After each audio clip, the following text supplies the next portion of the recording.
Hi, hello and welcome. My name is the Alpha Female and you're listening to Turnbuckle Talk. Whoa! G'day, mateys. Bushwhacker Luke here, 2015 Hall of Famer, and you're listening to Turnbuckle Talk. Yeah! Whoa! This is pro wrestling's only modern-day Viking Gunner, and you're on Turnbuckle Talk. Hey, this is Nick Magnus Tolders, and you're listening to Turnbuckle Talk. Hi, this is Leva Blue Pants Bates, and you are listening to Turnbuckle Talk. Hey, this is Jeff Jarrett, the king of the mountain and founder of Global Force Wrestling, and you're listening to Turnbuckle Talk. Hey, fellas, you guys have a great day, and this is only because I'm talking to Canadians. It is actually spitting snow in Tennessee. See? Oh my God! That's a great. We've had 70-degree weather here. We've really had a warm December, and I get on the phone with damn Canadians and we're spitting snow. So.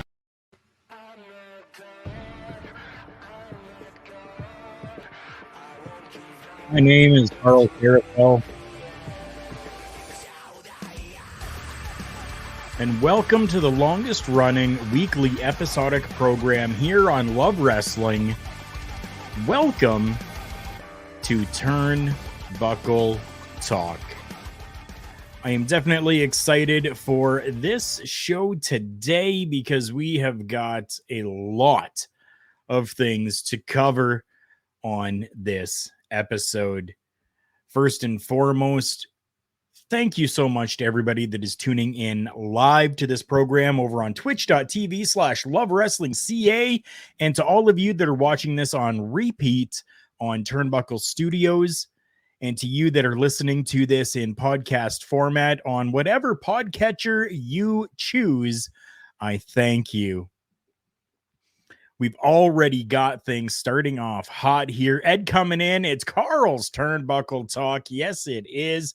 JPJ coming in as well. If you guys are not following JPJ on Twitch, make sure you're going and checking that out. He is putting out some amazing content over there.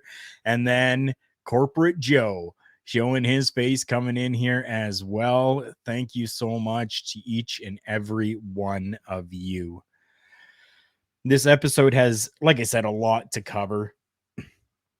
And even in the graphic, if you saw that at the beginning, I've entitled this episode Too Much? ? Because that's something that we're definitely going to cover. First thing I want to cover is something really good that is happening and going on right now. And that is the changes that have been happening within the WWE with Triple H at the helm. Things have been progressing and going great. Yes, Ed, I agree. Corporate Joe is better than Corporate Kane. Any day of the week. Any freaking day of the week. I agree with that. One of the good things that Triple H has been doing is bringing back talent that were previously released and using them in a good capacity. One of the budding storylines that I am very excited about right now is what's going on between Dexter Lumis and The Miz. Over the last couple of weeks, we have seen some great things coming from Dexter Lumis after his return. We saw not necessarily a rejoining, but we did get maybe a little bit of closure for now to the Index storyline that was happening down in NXT. Plus, we now have Dexter Lumis on the main roster, essentially going to be storyline with The Miz.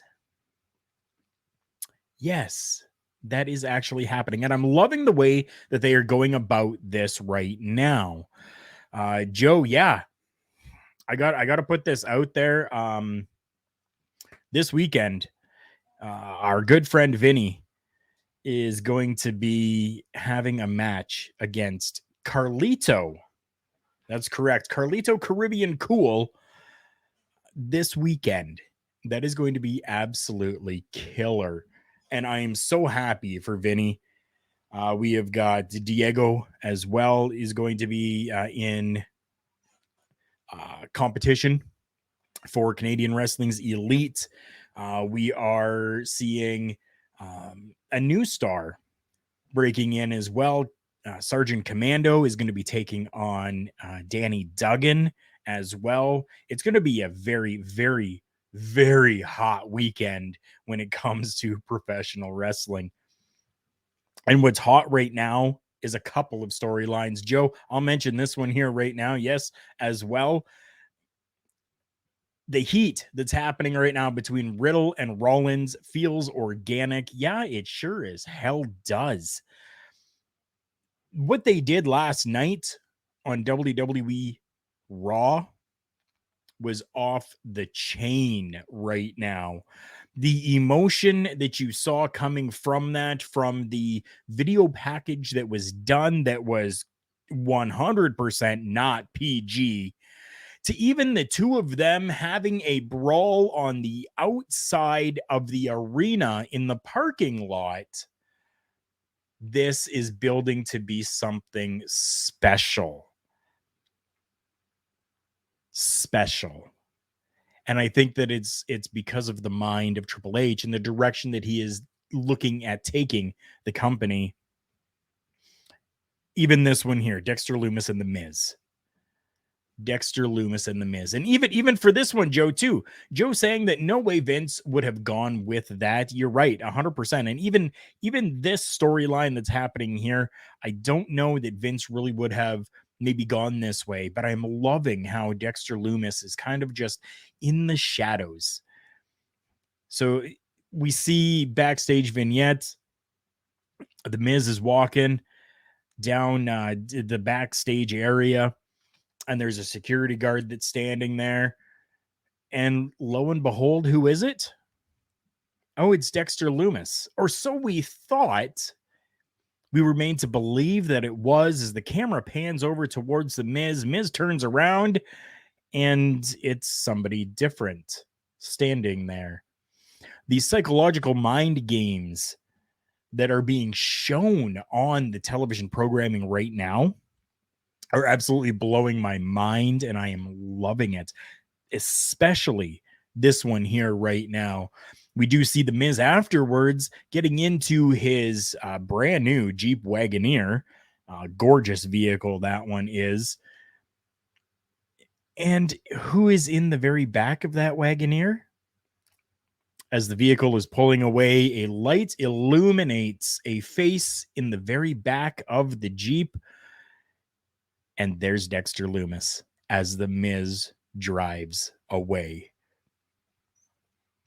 Holy story right now. I'm actually invested in this right now. I want to see more of this. Joe saying, my only advice for Hunter is not to go too crazy, especially with his recent health scare. He's got to be careful to not get his stress level too high.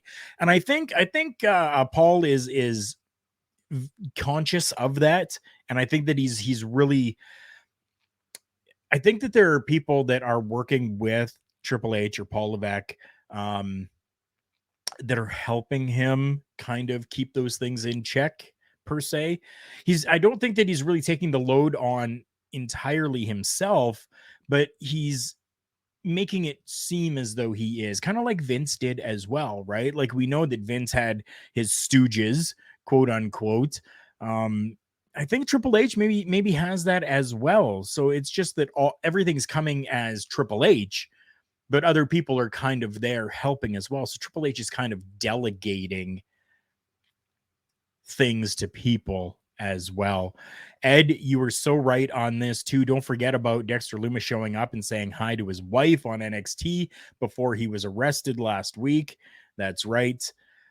His first week in, he pushed the power of sleep and rest for healing.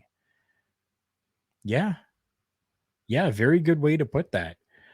Joe saying, as long as he delegates things, he'll be good. And you're right. And I think that he definitely is. Delegating things to other people so that he doesn't have that stress load fully on himself, because it definitely would be a lot. Joe saying, howdy, Ed, long time no see. This interaction between everybody is absolutely fantastic inside of here. Thank you for that. So I'm really happy about this whole Dexter Lumis Miz program that's going on right now, and I'm really invested in it, and I cannot wait to see more. Now we're going to talk a little bit about something that people have said is Triple H's first downfall as the new head, quote unquote, the new head of the company, and we are talking the WWE Women's Tag Team Championships. So they had a tournament that included Tamina and Dana Brooke, Io Sky and Dakota Kai, Alexa Bliss and Asuka, Nikki ASH and Doudrop, Raquel Rodriguez and Aaliyah, Shotzi and Xia Li, Toxic Attraction being Gigi Dolan and JC Jane, and Natalia and Sonya Deville. So all of this culminated to the finals on Raw, August 29th, where we saw Io Sky and Dakota Kai take on Raquel Rodriguez and Aaliyah. What's Joe got here? Joe says, don't want to see a repeat of what happened with Heyman and ECW, where he thought he had to do everything. Yeah. Sorry, I'm a slow typer. It's all good, Joe. No worries at all. But I do agree with that. I do. And I don't want to see that happen either. So we get down to the finals of Io Sky and Dakota Kai taking on Raquel Rodriguez and Aaliyah. The winners and your new WWE Women's Tag Team Champions is not who most people expected it to be. It turned out to be Raquel Rodriguez and Aaliyah. Now, this is shrouded in controversy as well. Now, I have seen very much so. People have been saying, Ed, yeah, congratulations to them. Definitely. Happy for the momentary push for them. And I think that that's exactly what this is going to be. It's going to be a momentary push. But I'm okay with that. I definitely am. People are saying that they are upset over this and thinking that this is Triple H's first bad decision. Let's talk about that controversy for a moment. So the legal woman was not pinned. She wasn't pinned. The legal woman was not pinned. I believe it was Dakota Kai that was pinned. Meanwhile, Io Sky was the legal competitor in that matchup. So while for now, Raquel and Aaliyah have those championships, I think we're going to see something building from this. And that is where I am saying that this is not a Triple H downfall, but this is a Triple H win, because this is probably something that was 100% planned out to be this way. There's no way that we would be allowed to have this type of controversy, and especially with the cameras panning over to see Dakota Kai going, I wasn't the legal person. I wasn't legal. All right. So we now know that this is story. We now know that this is storyline.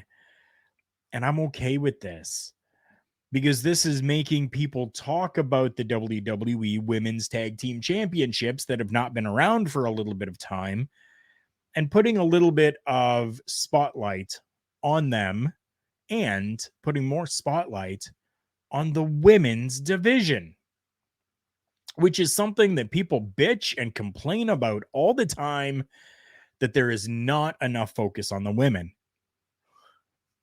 Now we're getting it.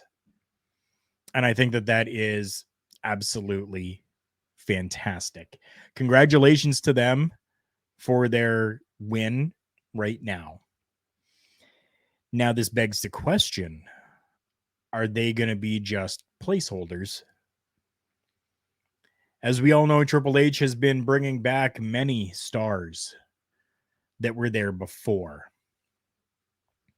What's Ed got here first? Also, do Io and Dakota really need them this weekend at Clash? Maybe they win them on Raw next week. And then, this is where I was going with this, have Sasha and Naomi come out. Exactly. We didn't need this matchup to happen at Clash at the Castle.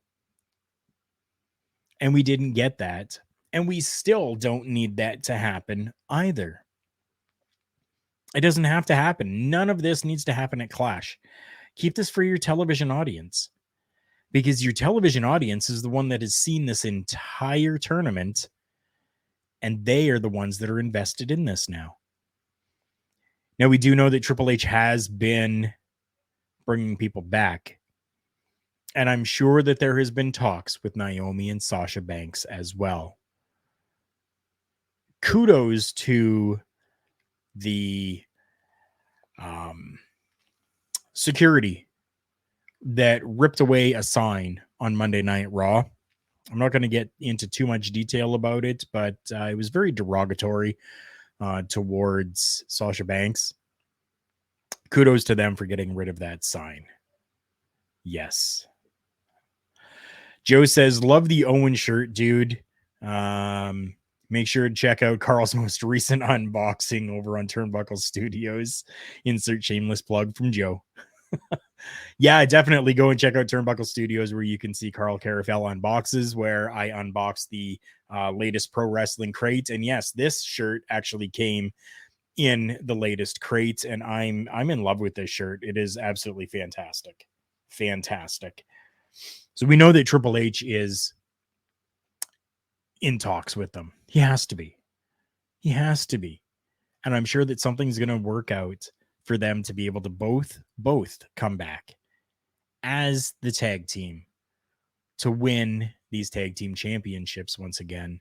So unfortunately, as many people are excited about Raquel and Aaliyah having these championships, there are many that are disgusted by it as well. But I think that it is only going to be placeholders. That's it. They're placeholders. And it sucks. It does. But hey, that's what we get. But this is making for good storyline. This is making for good talk. This is good discussion. The internet wrestling community is abuzz over this right now. And that's what you want. Talking about things being abuzz, we're going to talk some National Wrestling Alliance right now as well. The NWA 74th anniversary show that happened over 2 nights. I have only been able to see night 2. I was able to watch night 2 live. I have not been able to see night 1 as of yet, although I'm sure it's going to be good. And I'm definitely going to go back and watch it. I can only really speak to night 2. And we'll go through some things quickly here for this, but they put on a show. Was it a great show? They put on a show.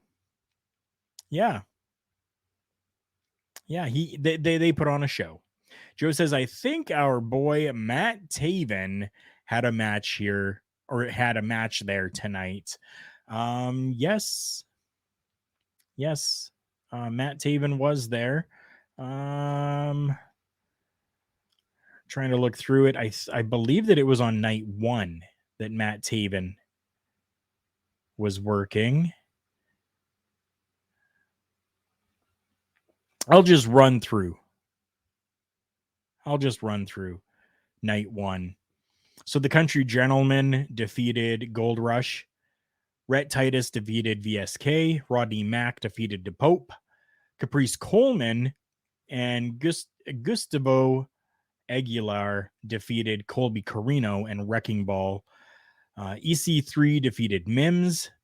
The Miserably Faithful defeated the Ill Begotten. Chris Adonis defeated Odinson. Homicide defeated Kerry Morton. Ronaldo Freeman defeated Matt Cardona, which that was insane. Did not figure that was going to happen at all, but it sure as hell did. Which is good, though, because that shows that Matt Cardona does not have to win everything to be the center of attention.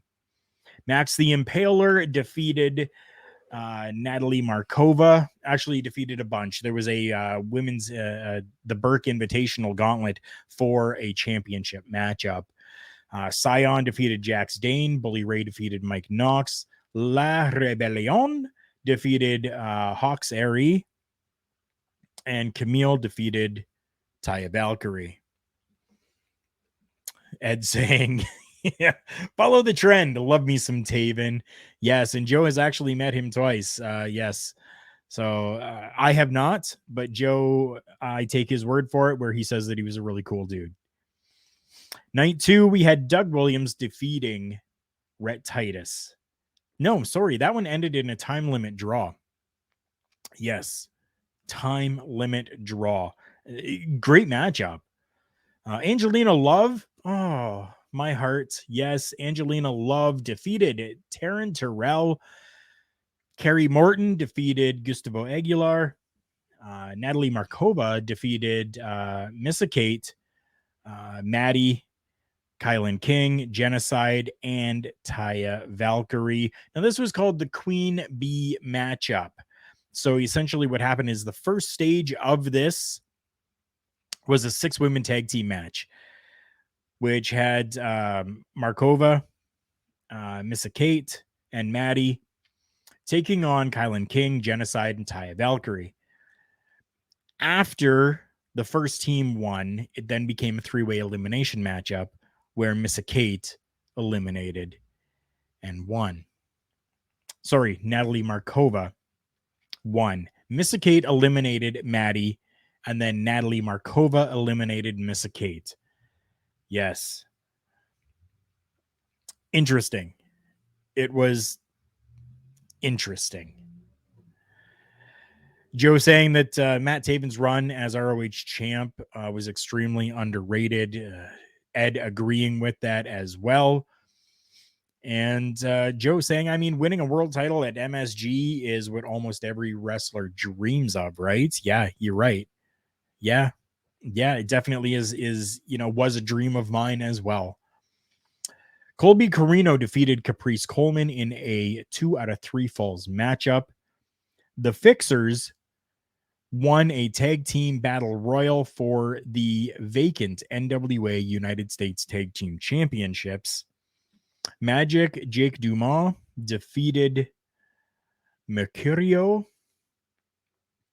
Davey Richards defeated Thrillbilly. Scion defeated Anthony Mayweather, formerly known as Crimson. Pretty Empowered, surprisingly, keeping their women's tag team championships by defeating the Hex. Homicide defeated Ricky Morton. Nick Aldis defeated Flip Gordon. Who's Flip Gordon now? I don't know. Kratos and the Pope defeating Aaron Stevens and Rodney Mack. Tom Latimer versus ECW ended in a no contest. Camille defeated Max the Impaler, and Trevor Murdoch defeated Tyrus. So, Joe, we did not even get to see Matt Taven on this card. So, I don't know. This was a show.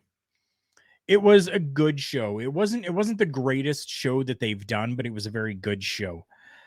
One of the highlights for me of this, and I know I'm going to get a lot of flack for this, so, I mean, save your shit. I don't care.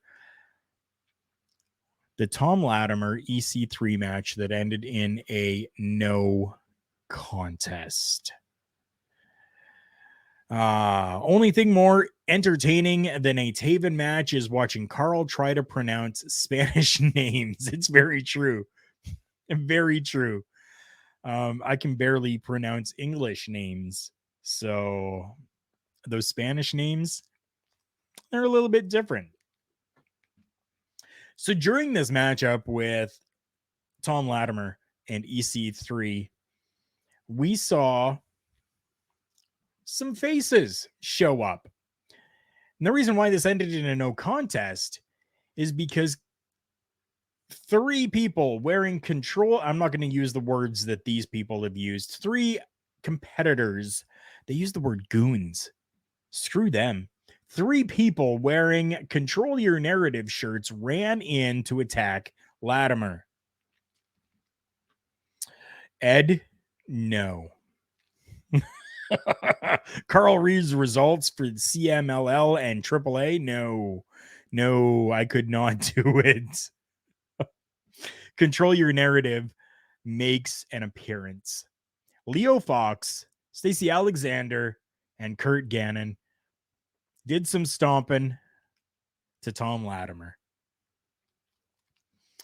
We did see then EC3 grab a chair, and he shouted, "You've been warned," as he swung the chair at Tom Latimer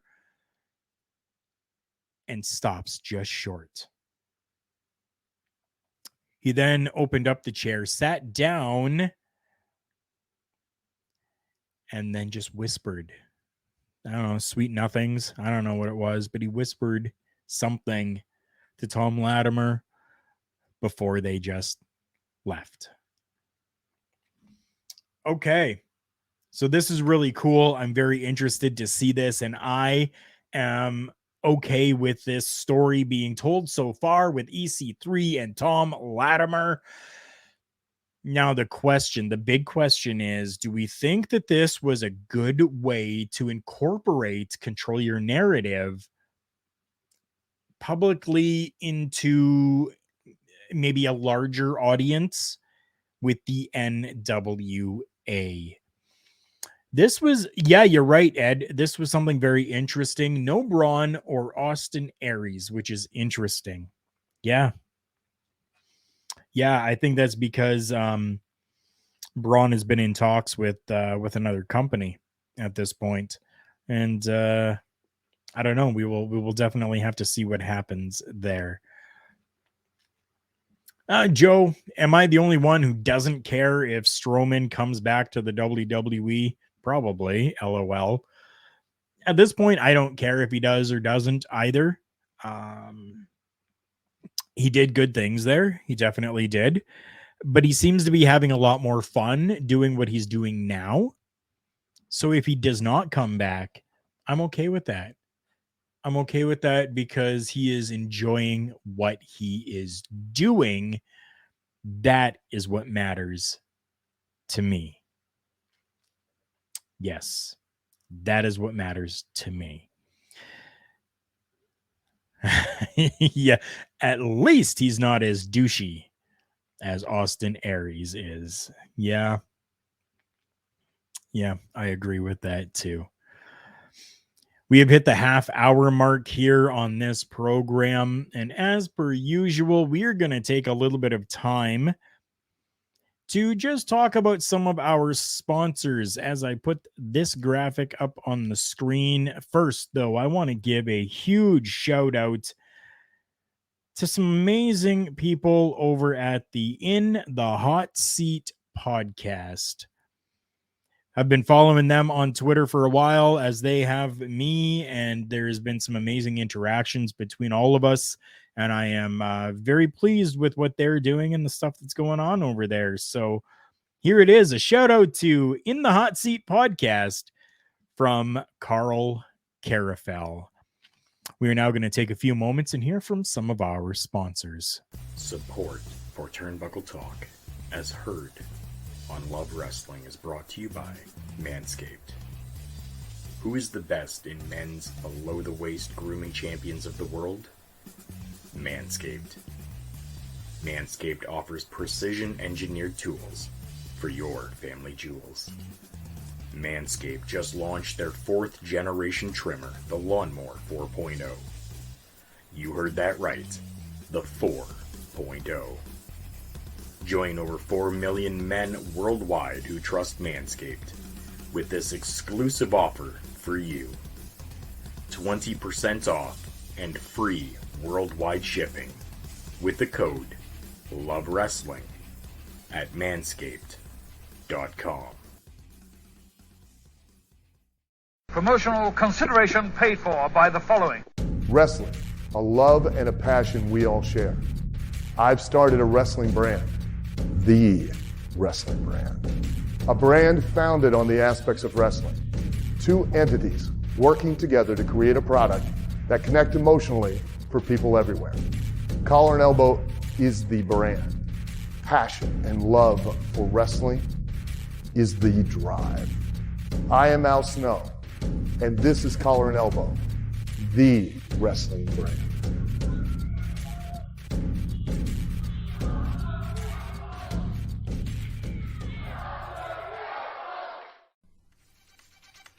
The official Turnbuckle Studio shop is open. Official merchandise from all the favorite shows, plus merchandise you can only find here. Stuff from Turnbuckle Studios. Carl Carafel unboxes. The Boar's Nest with Bubba Duke. Miscellaneous products that you can only find here. Beats and Beatdowns. And Turnbuckle Talk. Find all this merchandise exclusively at carlcarafel.redbubble.com. And let's not forget to mention as well our good friend Rich King over at RK Athletics. Follow them at RK Athletics 1 or find them at rkathletics.ca. If you were in the Edmonton, Alberta area and you were looking for personal training, they are the ones to go to. They will get you swole as swole can be. Make sure that you are checking them out. And if you are not in the area, check out the website because they do have some personal training that they can offer online that you can do at home as well. So make sure that you are checking out RK Athletics. As we come back to the program, thank you. My name is Carl Carafel, and this is the longest running weekly episodic program on Love Wrestling. This is Turnbuckle Talk as we return with my non-sponsored Dr. Pepper. That's right. Yes, Joe, I do have my non-sponsored Dr. Pepper. Come on, Dr. Pepper. It's about time. Absolutely love that Dr. Pepper. Yes, Ed, you are correct. In the Hot Seat podcast. You did have them on NXT when you were there. We definitely will be taking a look at some of these as well. Clash, Worlds Collide, All Out, and more. Hopefully soon he will have his sponsored glitch. Yes, I have been trying. I have sent them messages, emails, different stuff like that as well. Haven't gotten anything back from them yet. So, I mean, at some point, they're just going to freaking lose out. Parrish, my good friend, thank you for hopping in. Good to see you. Joe saying howdy, Parrish. And Parrish saying sup, Joe. Thank you all so much for coming back here on this live show that we do here on twitch.tv/lovewrestlingca. We have a few more things to talk about here. And first, I want to talk about Love Pro Wrestling. This past weekend, Love Pro Wrestling had LPW 7 and Out Come the Wrestlers, an event that happened at the Rec Room South Edmonton in Edmonton, Alberta, Canada. Ooh, wow, some great things happened here. Ed saying the only part of the show that he went back to watch was Parrish's match from Friday. So let's talk about that right now. Unfortunately,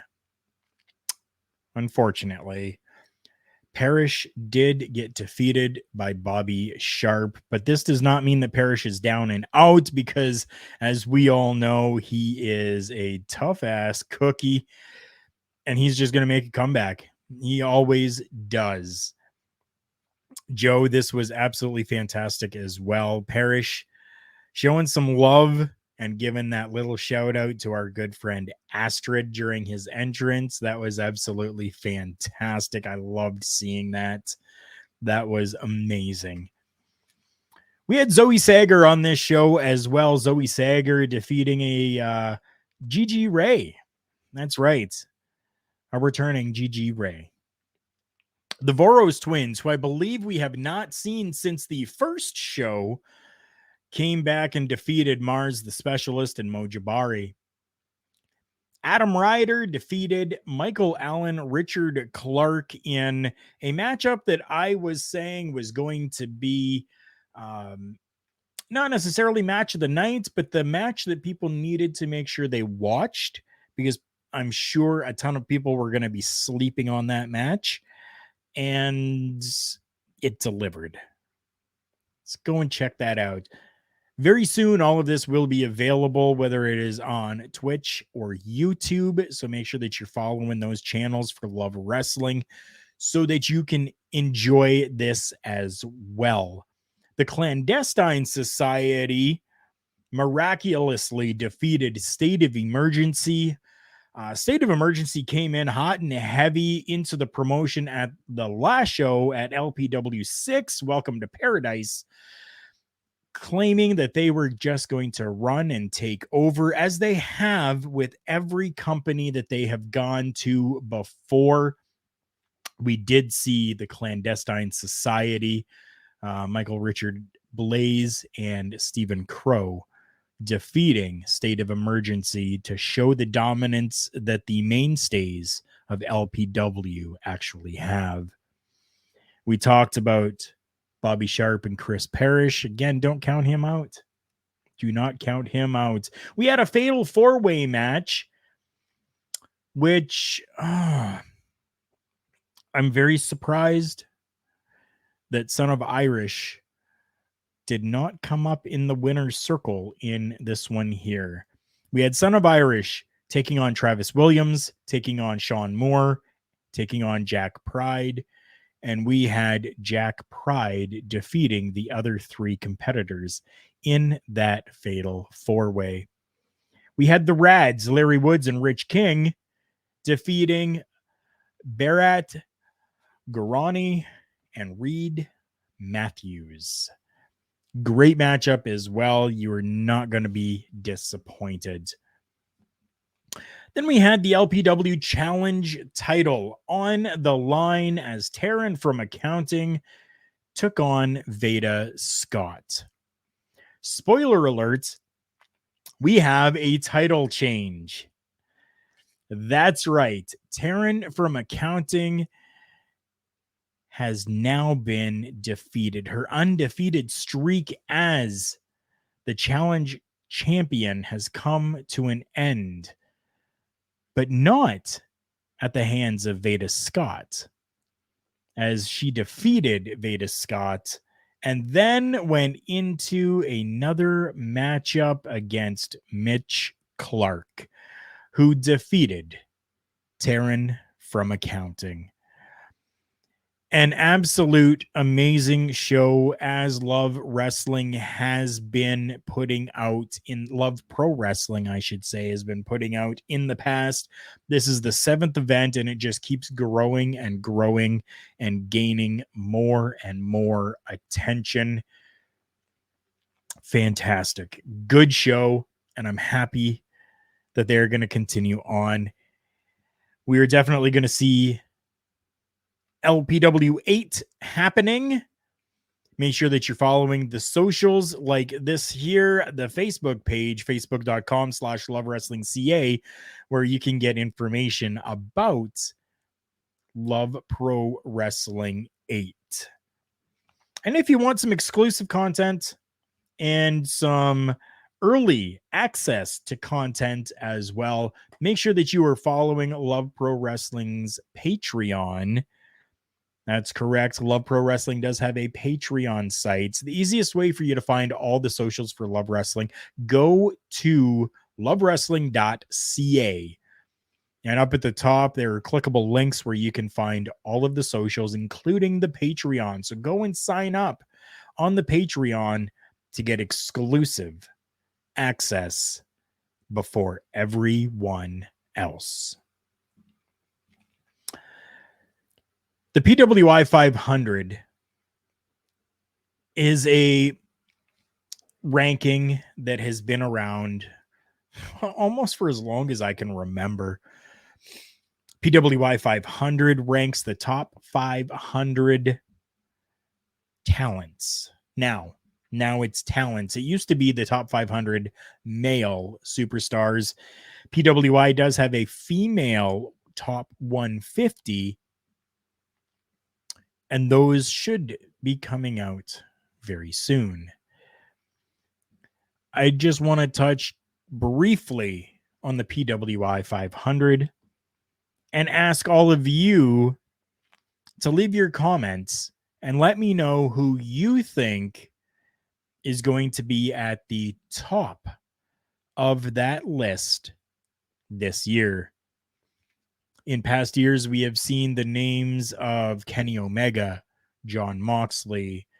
We have seen like Shawn Michaels up at the top. We have seen Hulk Hogan up at the top. We have seen so many great stars up at the very top, the number one spot.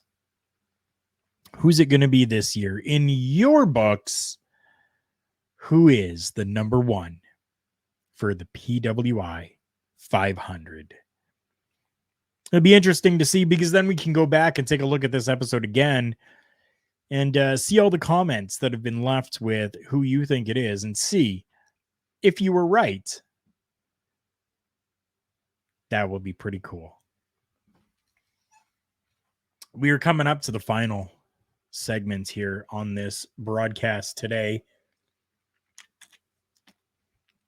Another drink of my non-sponsored Dr. Pepper. I'm going to put the graphic up here again for everyone, because this is really what we're talking about. Too much? The world of professional wrestling has always given us a lot of content. This coming weekend is just the same. So, starting actually September 2nd through till September 25th, we have actually got New Japan Pro Wrestling giving us Burning Spirit. And then we have got September 2nd, 3rd, September 4th, September 10th, September 16th, 17th. We've got a lot of GCW being brought to us, but I only put one of them up on this graphic here. I put up the Art of War Games 2, which is happening September 3rd from the Grand Sports Arena, Hoffman Estates, Illinois. September 3rd as well, we have Clash at the Castle being brought to us by the WWE. And for locally here, we have Canadian Wrestling's Elite featuring alumni, WWE alumni, Carlito. I want to put this comment up here. Ed is saying that for the PWI 500, I'd say either Okada or Seth. I know Seth has been losing a lot, but he's had a hell of a year. I agree with that. Okada is definitely a name that I can see as being top of the list this year. September 4th, we are going to have AEW All Out. As well, we are going to be having on the same night NXT Worlds Collide. Now, thankfully, we have got Worlds Collide happening at 4 p.m. Eastern Standard Time and All Out happening at 8 p.m. Eastern Standard Time, which is going to allow for us to be able to watch both shows. September 4th as well, we have GCW's Effie's Big Gay Brunch 5 happening, and the Wrestling Showcase is happening as well. So now we come to the question. Is this too much? Are we getting too much professional wrestling happening in one weekend or 1 week or 5 days? And are we going to be burned out? I understand that it's really hard and it's very difficult for companies to balance and really try to put on shows at different times, on different days, on different weeks, to be able to allow us to maybe have a little bit of a break. But this weekend, holy shit, dude, we have got a lot of content. Now, as I said, I haven't even been able to see NWA Night 1, NWA 74 and Night 1 yet. And now I have to try to cram all of this in as well. I have to try to cram in GCW's The Art of War Games 2, Clash at the Castle, All Out, Worlds Collide, Effie's Big Gay Brunch 5. Like, there is so much content. And then the New Japan Pro Wrestling as well. Burning Spirit is going to be an event that's happening over a period of time. That one might be a little bit easier because then I will be able to kind of go back and watch things. So it's not as bad. Ed says, depends on which promotions you watch. I don't watch much AEW, so for me, I have a good gap and just enjoying everything going on. And that is fantastic. I love that you are able to do that. I try my best to take some time to disconnect. Not only from my shoot job, which at times is very demanding, physically and mentally, but I try to disconnect as well from professional wrestling.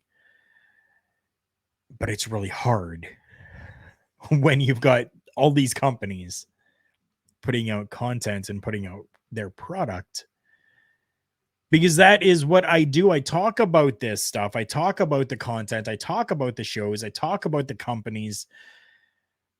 And sometimes things get missed and passed by because I just don't have the time to really work on myself, keep myself mentally fit,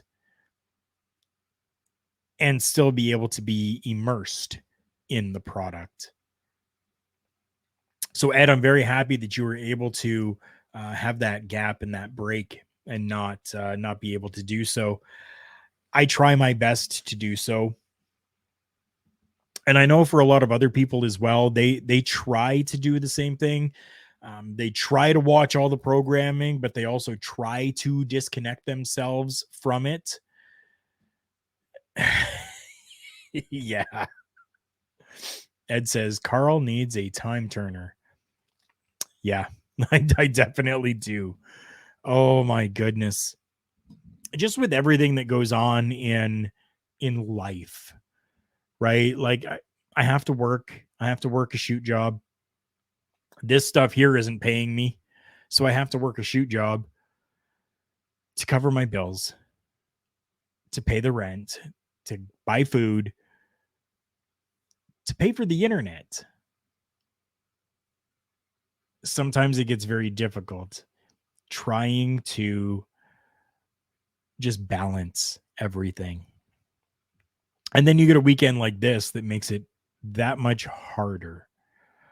So it would be nice to be able to have some sort of like time machine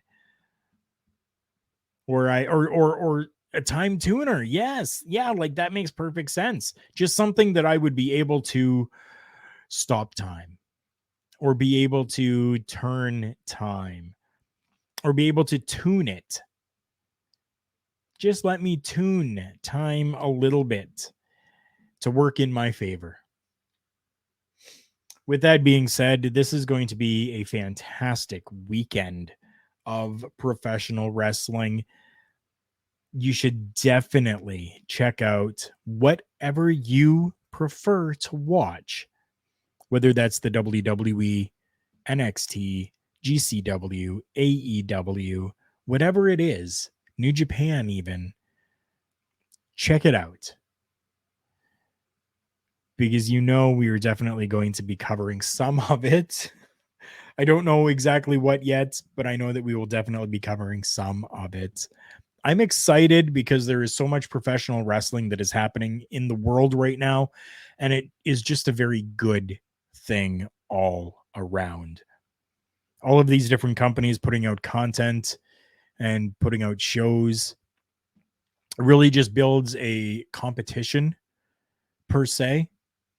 Not that really, some of these companies like the conglomerate known as the WWE, okay, AEW maybe, but they really don't have any competition.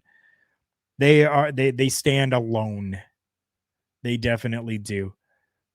But when you get companies like AEW, GCW, Impact, Ring of Honor, GCW, all of these smaller independent but prime time companies, I guess we could maybe say, when they're all competing against each other and even at times with each other, I feel it is just making the product that much better. And I am very happy that that is out there.